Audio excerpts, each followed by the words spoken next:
ಶ್ರೀ ಕ್ಷೇತ್ರ ಮಲೆಮಹದೇಶ್ವರ ಬೆಟ್ಟಕ್ಕೆ ಮಂಡ್ಯ ಜಿಲ್ಲೆಯ ಚೀರ್ನಹಳ್ಳಿ ಗ್ರಾಮ ಹಾಗೂ ಸುತ್ತಮುತ್ತಲ ಗ್ರಾಮಗಳಿಂದ ನೂರಾರು ಸಂಖ್ಯೆಯಲ್ಲಿ ಪಾದಯಾತ್ರೆಯ ಮೂಲಕ ಶ್ರೀ ಕ್ಷೇತ್ರಕ್ಕೆ ತೆರಳಿದ್ದರು.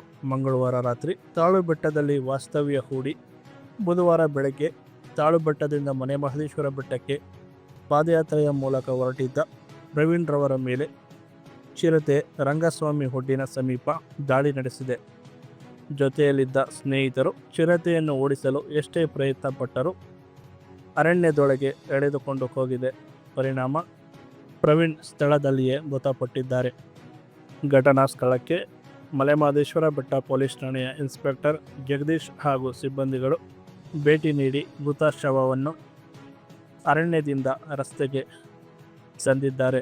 ಈವರೆಗೂ ಅರಣ್ಯ ಇಲಾಖೆ ಅಧಿಕಾರಿಗಳು ಘಟನಾ ಸ್ಥಳಕ್ಕೆ ಬರದೇ ಇರುವುದರಿಂದ ಪ್ರಜ್ಞಾವಂತ ನಾಗರಿಕರು ಆಕ್ರೋಶ ಹೊರಹಾಕಿದ್ದಾರೆ.